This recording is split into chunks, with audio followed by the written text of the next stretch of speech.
Hello again. So it's now day 5 of the COP, my COP. I think it's day 7 of the COP itself. Um, and so, yes, I haven't been managing to get one of these out every day, which was my intention. So apologies for that. And it's taken me some time to kind of find my way around.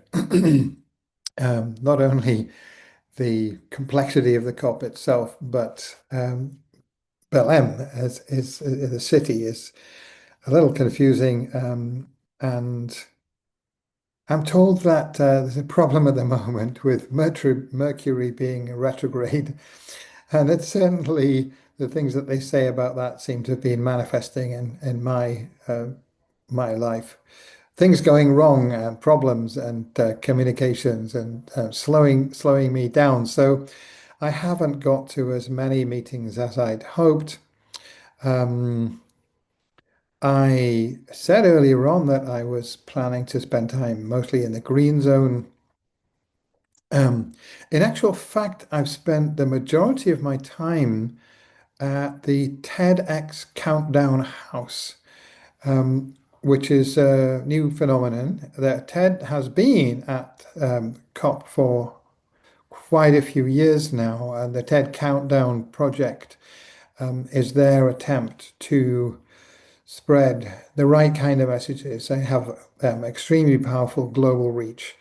So the many TEDx videos that the countdown project that they're sponsoring have produced have been very effective. They of course always get amazing speakers. So they put on a fantastic program for the COP. Um, and so tragically, I missed the meeting with Al Gore and Marina Silva, the Brazilian Environment Minister, and so on, and several meetings of that kind of caliber. Um, Partly the reason I've been there rather than the Green Zone is because in the Green Zone, the majority of the meetings are entirely in Portuguese. The Brazilians do not, in general, speak English. This is not an English language COP. Um, But the TED team, their program is mostly English language, so that's also helpful for me. But it's particularly the quality of the speakers that they are attracting. So yeah, alongside kind of well-known celebrities like Al Gore and Gavin Newsom has been here, and I have very sadly not managed to catch up with either of them. But alongside those, they are able to um, relate with and invite an extraordinarily high caliber of speakers who are um, full-time climate activists. And so it's been extremely interesting for me to see some of the most positive initiatives and perspectives and analyses that are present here. So it tends to reinforce my natural optimism. Um, and I'm seeing that there's an extraordinary proliferation of dedicated climate organizers. I mean, dedicated not just in the sort of motivation of the people involved, but organizations that are dedicated to very specific aspects of how we can create the breakthrough that is needed. How can we change the narrative? What is the psychology that is being used and manipulated by um, what we have to call, I think, the other side or the enemy? Um, you know, I am very concerned about polarization. It's a big problem. But in terms of reality, we have to acknowledge there is a very real, tangible, and powerful, organized, formal network of organizations, part of whose explicit mission is to undermine action on climate, to prevent the transition away from fossil fuels, and really many other things that I cannot see as anything other than extremely harmful. I'm talking, of course, about the movement of organizations like the Heritage Foundation and many other, I have to say, right-wing think tanks, um, those that have been propagating climate denial. So they are properly propagating knowingly false information. And they are using very sophisticated psychology. They have enormous resources. They are very well organized. I discovered yesterday, so I'm learning a lot here. So one of the things that I've learned is that a very large number of these powerful think tanks are united under a global network called the Atlas Network. And a lot of them have come into being through the activities of this network, which has arisen from the long-standing project that was initiated after the Second World War at the Mont conference of, shall we say, to give them a polite name, libertarian thinkers inspired by the ideas of Friedrich von Hayek and others. Um, that really has been the architect of the neoliberal economic ideology that basically displaced Keynesian economics and the idea of the welfare state. They were dedicated to opposing these kind of egalitarian ideas. And they trade very much on being about freedom. And this means, as far as I can see, it means freedom, especially for commercial corporations and wealthy people, to have no constraints on the activities that they do based on, ethical, environmental, social considerations. The ideology we're talking about here believes that any such regulation by society, by government, any opposition by popular movement to unrestrained extractive capitalism, what we're talking about here, is bad. And so they have set out very pragmatically, very strategically. They're playing a very long game. The strategies that they've been working on go back to almost a century. But certainly since that meeting, I think it was 1947, the Mont Conference. So these right-wing thinkers were alarmed about, the emerging sort of welfare economics, Keynesian paradigm, whereby, state action, particularly, can help to create prosperity by funding projects that are of benefit to the society as a whole, and the infrastructure projects, for example, for the economy, that private investment usually doesn't get to. So these people wanted to do away with all of that.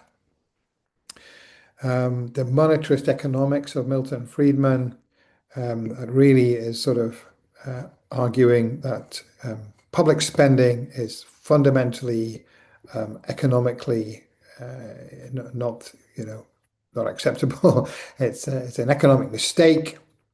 I think it's very flawed economic theory, but the problem is that the people who signed up to this ideology, number of wealthy individuals and wealthy corporations over the years, are setting out to disassemble, to undermine, to disintegrate the ability of government to regulate um, business and financial speculation. Um, so such regulation, and not only regulation, but any kind of action actually that tends to oppose an unrestricted, extractive capitalist activity, they are attacking it. And they are attacking it um, through campaigns of disinformation, in many, many ways, of course, not only that, but also also working on embedding greater and greater influence with governments, um, essentially, you know, undermining the activities of any government that doesn't conform to their objectives. So this isn't, um, paranoid conspiracy theory.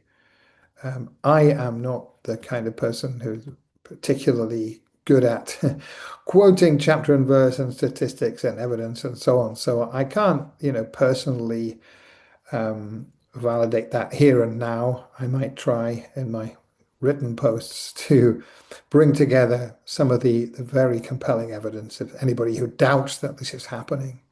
But I think probably most of the people listening to this video know it's happening.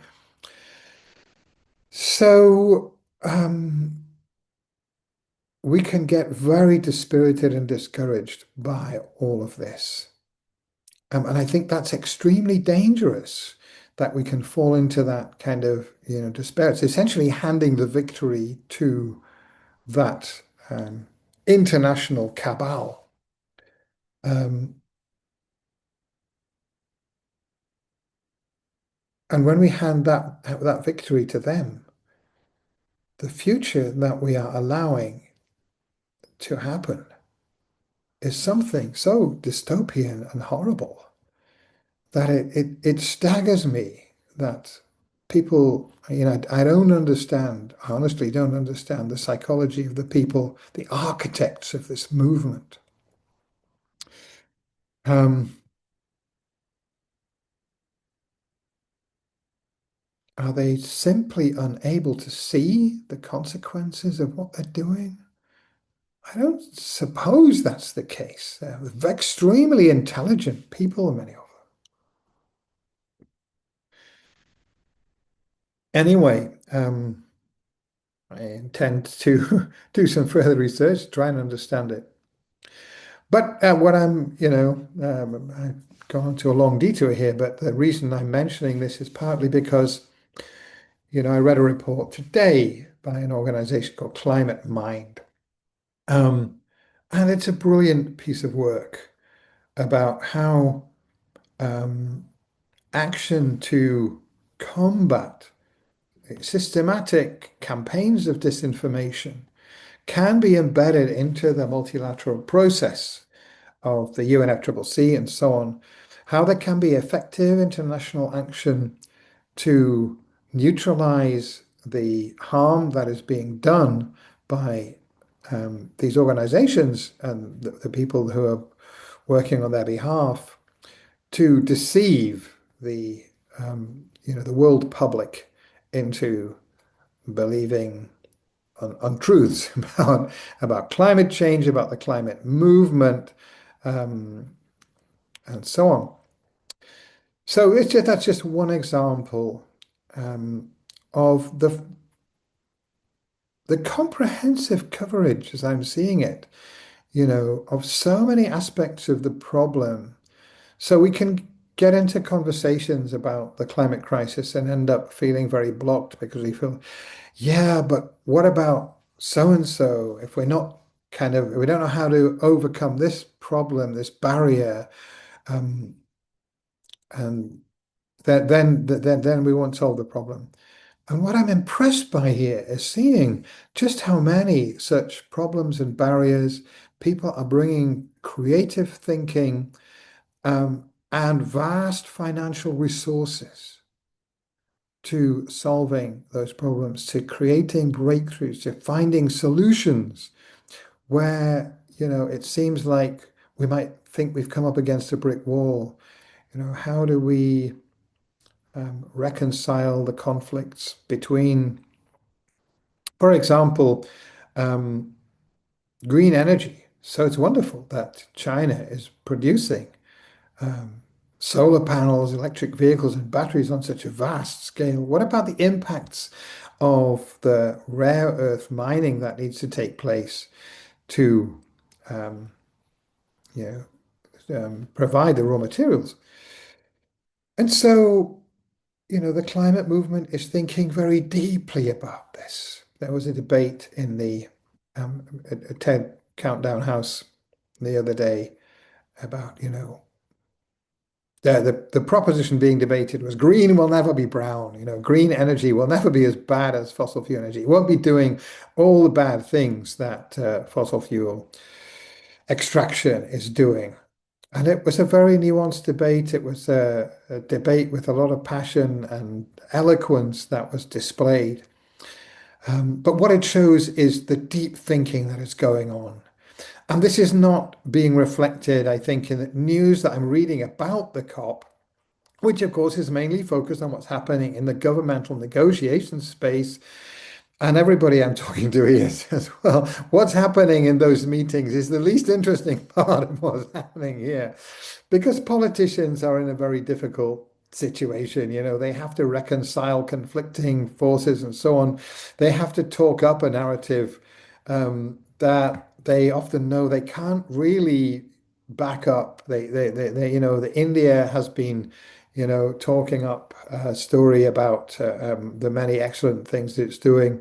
And there was a young Indian critic I saw on Instagram video. Now this person just taking all of these claims apart and saying this is greenwash. The Indian government, whether I don't know whether it has, the right kind of intentions around climate at the moment, but even if it has, um, the constraints on politicians, especially those representing large countries, you know, um, to say the right things, to speak the truth. It's a very difficult. I think they should speak the truth. I think it would be better if they would acknowledge the challenges that they're up against. Um, but it is difficult. I don't know what it's like to be a senior politician, head of state of a large country like India. I have no idea what that's like. But I suspect there's a lot of truth in, many say that these kind of political leaders really don't have the freedom to say what they think. So, okay, the picture may look more depressing through the lens of the media, who are tend to be focused on what is being said by people like heads of state and environment ministers and so on. The people in the talking in the TEDx space, many of them are entrepreneurs of many different kinds, including, for example, indigenous leaders. We had a talk by the leader of FUNAI, the Alliance of Indigenous People in, it's a worldwide movement, I think, but the leader of the movement is a Brazilian indigenous woman. And yes, that's not a commercial organization, but they are very focused on bringing the right kind of investment into places like the Amazon. So we had a presentation also the other day from a company called Natura. I think I might have mentioned them on my last post. But you know, largish company working in an extremely positive way with a number of indigenous communities throughout the Amazon. And there are many such ventures um, and many very, very capable financial people who are finding creative ways to use finance to attract investment into regenerative activity.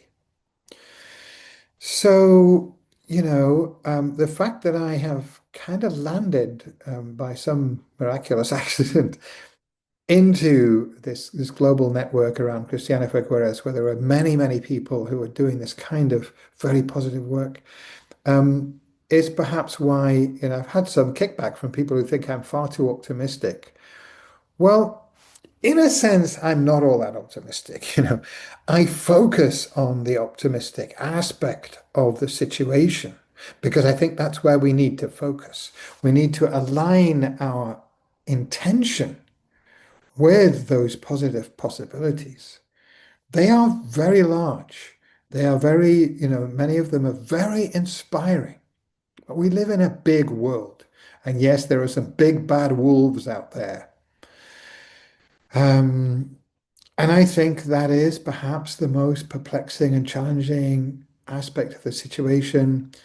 Even if the opposition to positive climate action were just ordinary commercial vested interest, I wouldn't feel, I would feel very optimistic. I would think, yeah, I think we have many tools to overcome that kind of sort of traditional business self-interest, and tendency to be slow to take up change. There's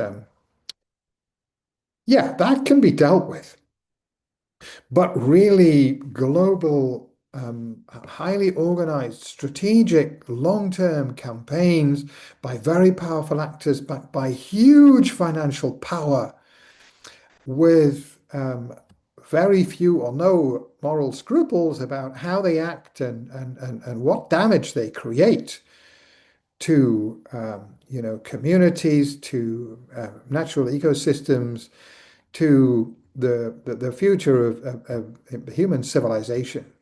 You know, um, how we are going to overcome that colossal and very powerful movement is a deeply perplexing question. But once again, I repeat, to therefore succumb to despair and hopelessness is to hand the game to them, to give up on everything, really. So we can't do that.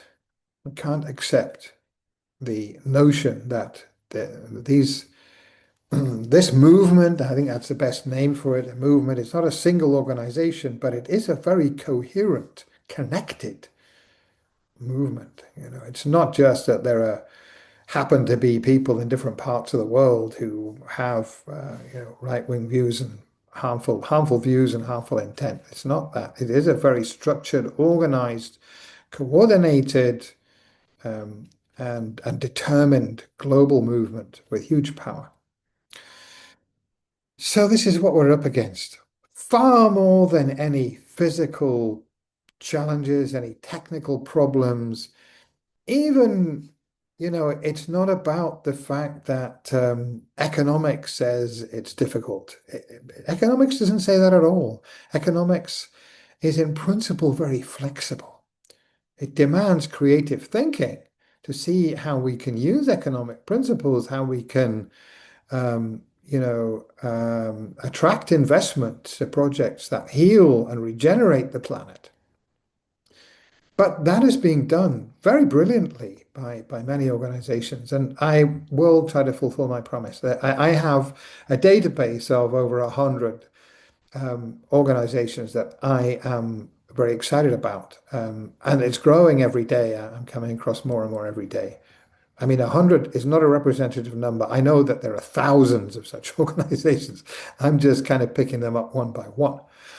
And I will share some of those, links and reports and information um, over time because I recognize that sometimes, I say hopeful sounding things, and as I said, I'm not particularly don't have the kind of mind that retains and reels off huge numbers of facts and figures and statistics.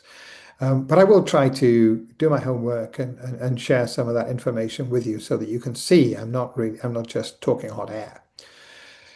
Um, so yeah, there's a very, very hopeful picture here. And there's a very dark cloud on the horizon. So yes, it's a deeply perplexing problem. Um, I hope, yeah, I hope. Generally, I look for hope. And so, hopefully not being too naive, but I do sense a distinct possibility that something can shift after all. The dominance of the negative forces is not set in stone. They are subject to the Buddhist law of impermanence. The tide will turn. They waited a long time for the tide to turn. They met together in Mont Pelerin in 1947 and during the 1970s. That economic ideology came to the surface and basically took over the world. Now it's changed its colors. It's no longer, we can't call it neoliberalism anymore because some of particularly the Project 25, I think, the um, and Heritage Foundation, the people behind the Trump administration are very anti neoliberalism. They're anti the sort of globalization movement. They want to go back to much more nationalistic self-interest in economics. But a great deal of the ideology remains the same, except that it's becoming more and more extreme. So it's very frightening. But I think one of the things, and I will talk about more about this another time. I realize I'm kind of up to half an hour now, which is more than I intended. But I am going to talk a little bit another time about um, the why I think the tide might be turning. Of course, we know now China is waiting in the wings, and it's possibly not waiting any longer. China is almost kind of publicly letting the world know we are now in charge. The US is no longer in charge of the world. In a nutshell, I think that's the Chinese view, and I think it has a great deal to be said for it. So that has its own scary aspects. But what I'm saying is, this movement that is so, destructive and powerful. It's not invincible. They're not in control of history, however much they might want to be and think that they are. So I think we might see this COP might be a significant pivot point in this process. Anyway, I'll talk more about that maybe next time. Thank you for listening. So many more things I wanted to say, share with you, and I will speak more tomorrow. Thank you so much for listening. Bye bye.